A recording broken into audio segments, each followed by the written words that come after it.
G'day guys, it's Dave here from Old Rigs Down Under. Welcome to the latest video. Behind me here is the 1975 F model, a twin steer, 8-wheel monster that I picked up earlier in the year. It's been sitting here a little while. As you can see, it hasn't moved from the position where I unloaded it. So I reckon it's about time, got this bar down, got the cab tilted, and see if we can get it to fire up. So 1975, 6 month. Originally came out with a 237 Maxidyne with a 6-speed box, and it actually had a big exploratory drill on the back of it, and I'll show you the drive or where the drive went for that big drill and compressor on the back. So these sorts of trucks quite often don't do a lot of kilometres. This has got about 240 or 50,000 on the speedo from memory.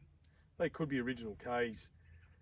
Just because the nature of them, they drive to a job and then they'll sit there, so you get quite a lot of engine hours on them. And on this truck the engine has been replaced, which I've mentioned before. I think I possibly mentioned it in the earlier video that it might have a 4-valve 350 in it, but it's actually an E7, so it's a bit later engine again. Anyway, that engine has to come out of it. Someone else has got that, so we'll set about trying to get it started up and make sure it's going to run free.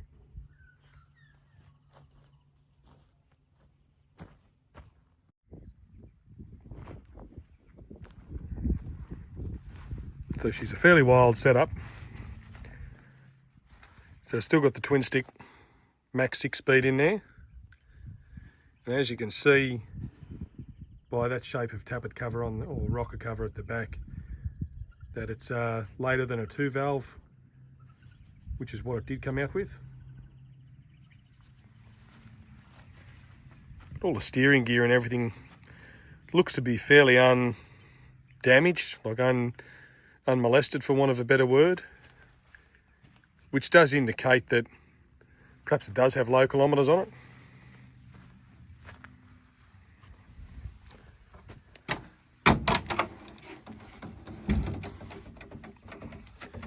So you can see the couple of tags there. So the cabin was made in 1974. And then the truck made in 1975, or completed in 1975.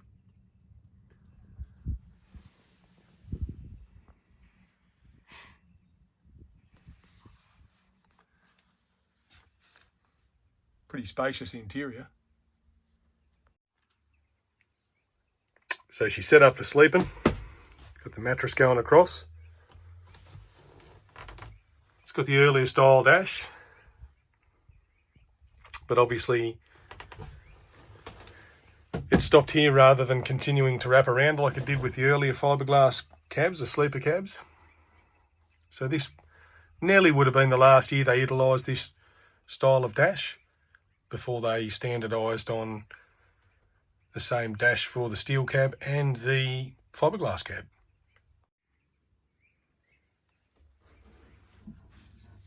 So as you can see, it's fairly original.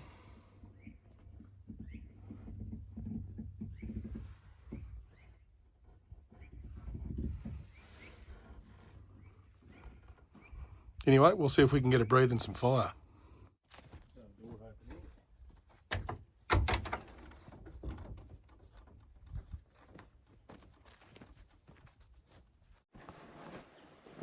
Let's get this other door open here.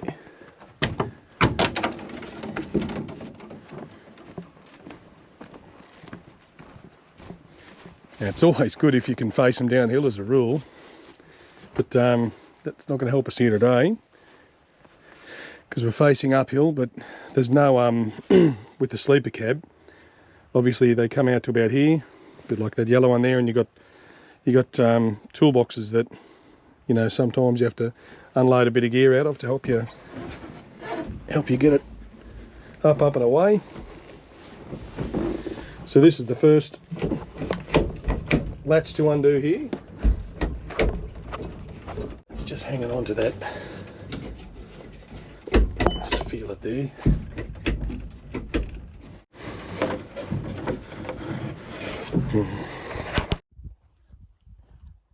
So just having a bit of trouble tilting that cab. So what I'm going to do is try and lift the latches, or the two hooks at the back manually.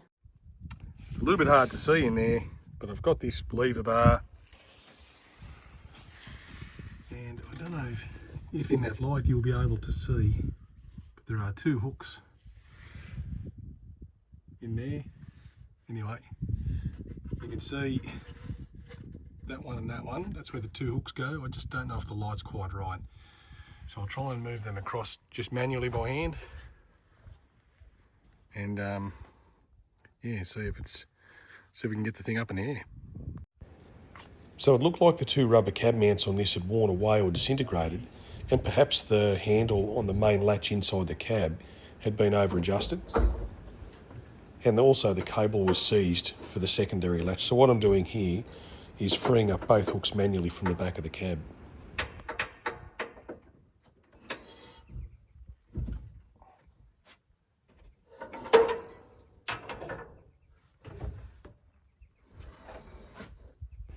Trying not to pop that back window out here.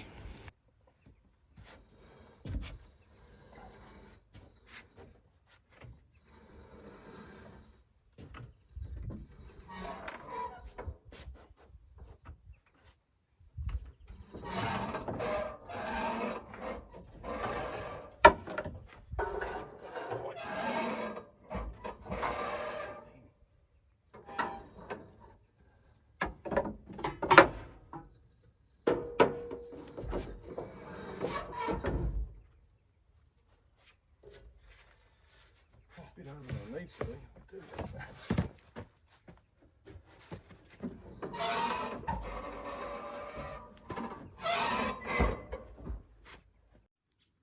Rightio, after that bit of a struggle, the cab's up. So you can see the E7 nestled in there nicely. Still got the old twin sticks of the 6-speed. All the cab gantry and everything, so got to remember these E7s never came out in an F model, far from it. F models finished in 1980 out here in Australia, and the cruise liner, which was still an FR for a while, was made up until about 85, but certainly in this configuration, E7 is a very new thing. So it looks like they've done a reasonable job of fitting it. They've done a good job on the front engine mount. Looks like they might have just used one out of a CH. Got to remember, it's an R model chassis rails on all these Australian F models from 1971 onwards. So CHR front bracket could fit, or the last of the value liners, which were in 1991. They had E7s as well, and you could fit them in. So there's ways and means about it, but someone's gone to the trouble to do a reasonable job. I just noticed when I move that stick back and forth, have a look at that drive shaft floating in and out there. Can't be real handy. So yeah, I don't know how healthy that old 6 is going to be, but anyway, do the usual things here. We're just going to check for fuel rack, check the water and oil, and make sure it's got a clean path of air going into the turbo. Probably just disconnect a few hoses, give it a blow down with a bit of compressed air, and let's see what it wants to do. So I'm just going to take these filters off, and I think it's the smaller, like the original style filter that this truck would have, which uses a smaller secondary, I think. So yeah, I'm just going to take it off and compare it to the new one. See if we've got the same thread on it.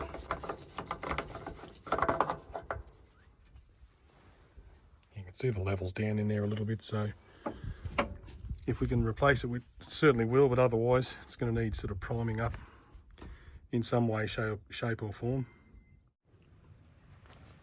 So these are a couple of filters I had in the container.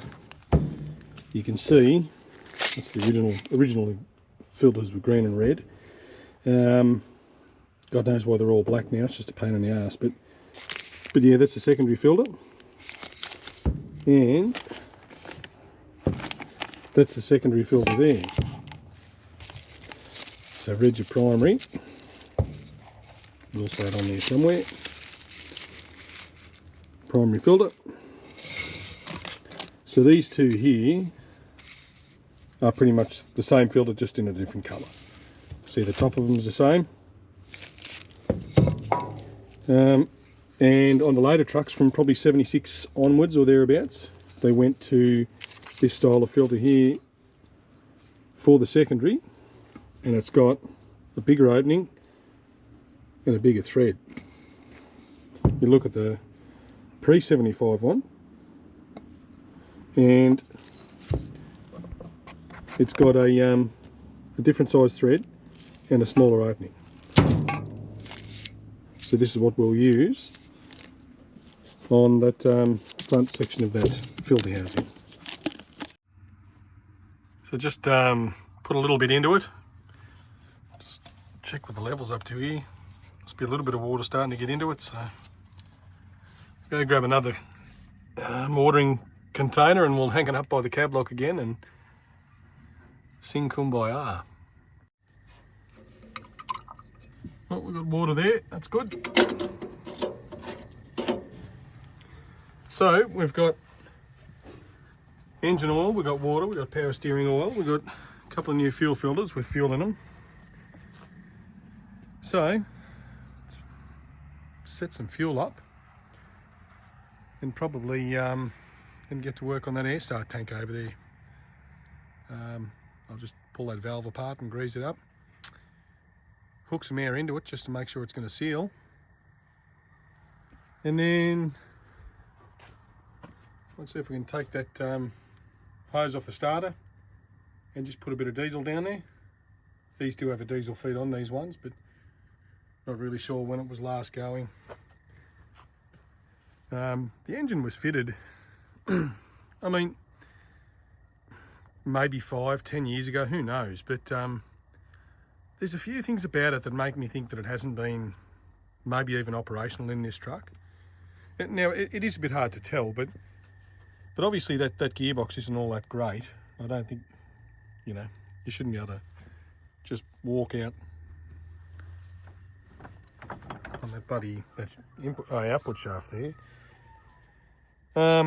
So there was a drive box here, as you can see, on these mounts, and that's what connected the drive. So it hasn't driven for quite some time.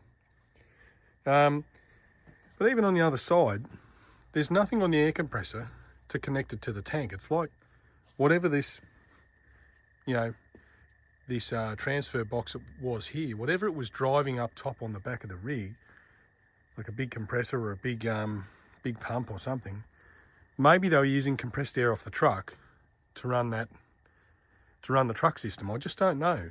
Yeah, it just seems a little bit odd. Now maybe someone will be able to come on here and correct me. Someone might know the truck, but I really don't know how much work this thing's actually done in this truck. Now maybe it was in there for like 10 years, 15 years, who knows? But I had a guess. I mean, this thing hasn't turned a wheel for at least 5, but maybe heading towards 10 years. Like 10 years isn't a lot of time. So anyway, there might be a little bit of homework to do, but either way, we'll get something happening tomorrow. Try and get this circlip out of here on this air start valve. There's no air in the tank, so done that obviously first just to make sure it's all safe.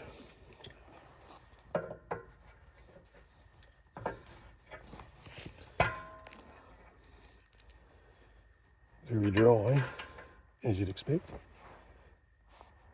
but they don't look in bad condition really. A little bit of grease on them, clean the housing up, and she'll live again.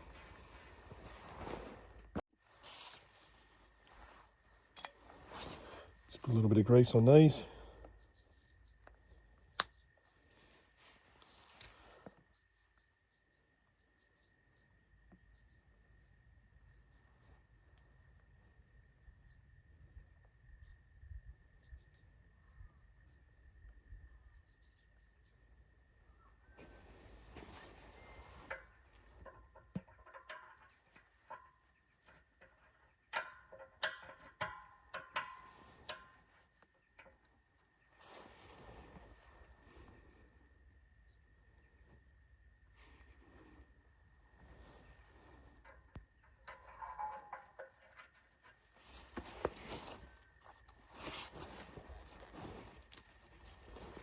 Probably didn't think about this too well, but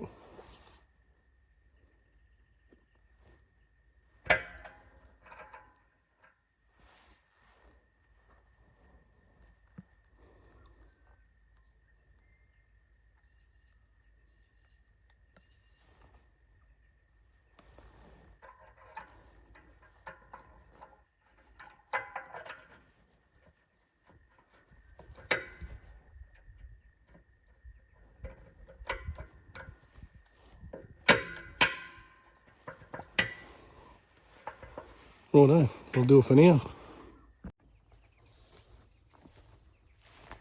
So we've got some air hooked up, got fuel in it, and to use a well-worn phrase, let's see what it wants to do. It probably won't start first go because there's no hand primer pump on it, which is really strange. So I dare say we're going to have to wind the fuel through, so heap of tanks of air. But anyway, just going to put some air into it now, and yeah, we've put a bit of diesel down the start line, put a bit of grease on the O-rings on the start valve so it's not stuck. Yeah, that's happened before and hasn't worked. So anyway, it's got water in it now. Fuel filter's changed, plenty of oil, plenty of power steering oil. So yeah, let's see what it wants to do. And you've got air going into that start tank now. It's not trying to start the truck at the moment, so it's probably means that start valve's not stuck in the open position. That's a good thing.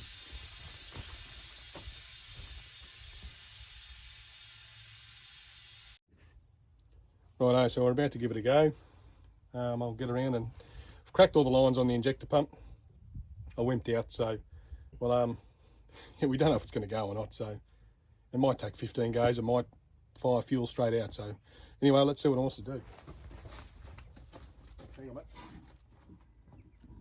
So when? Which is in neutral. It's not going to drive, is it?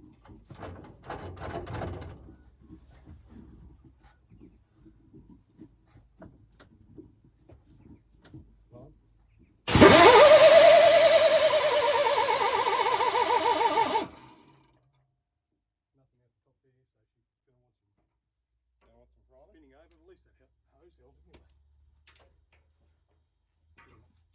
Get that compressor going again.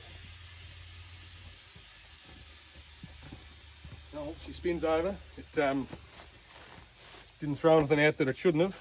Starter's good, didn't stick in, new beauty. So we've given a couple of cranks over.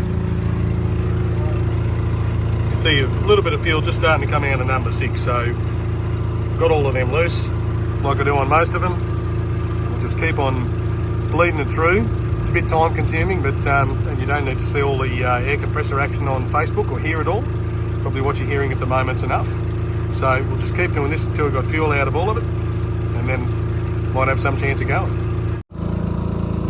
So we've got a bit of an interesting setup here. We've got the air charge in the tank, as you can see. And then we've got the air blower here, and we're going straight into the start valve, just so we don't have to reach up into the cab. There's 2 of us here. Andy's giving me a hand today.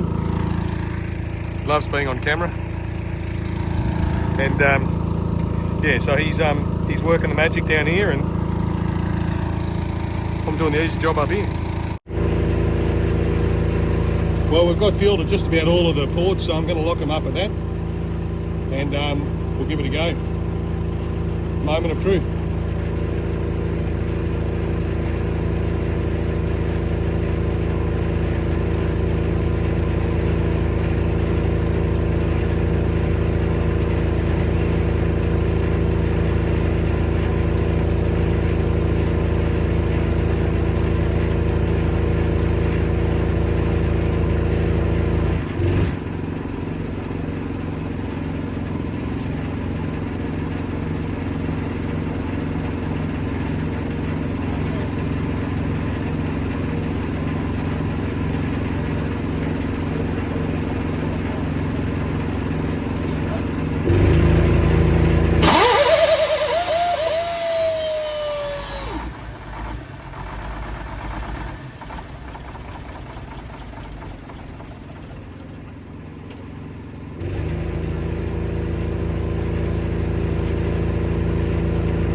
Well, she's a goer.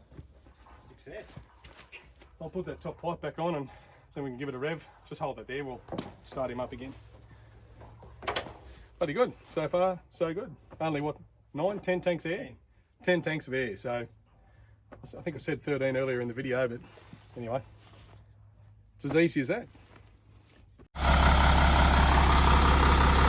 Well, we finally got it going. Had a fair bit of trouble getting the last of the air out of it, but it seems to be going well there at the moment. The noise you can probably hear is the air compressor. It's just got an open discharge port at the moment, so it's just chuff, chuff, chuff. That's a bit of a racket you might hear.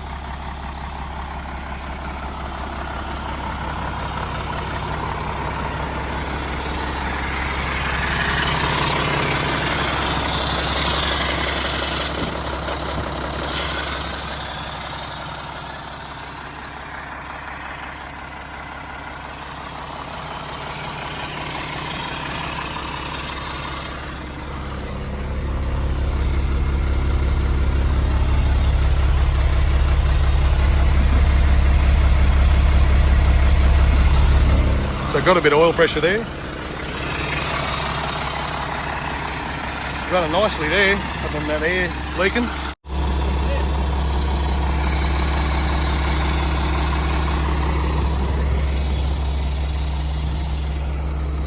What do you reckon, mate? Oh, it's a go. It's good to see. Nothing like the 4-valve rattle, as they say. So, The old FVR, it's good to see, isn't it? Good thing it didn't take too long. yeah, it was only, what, 16 starts, I reckon? No, bloody good. That'll just about do it, I reckon. Thanks for watching, guys. I hope you enjoyed the old 8-wheeler F model coming to life. Hope you got something out of it, and we'll see you on the next one.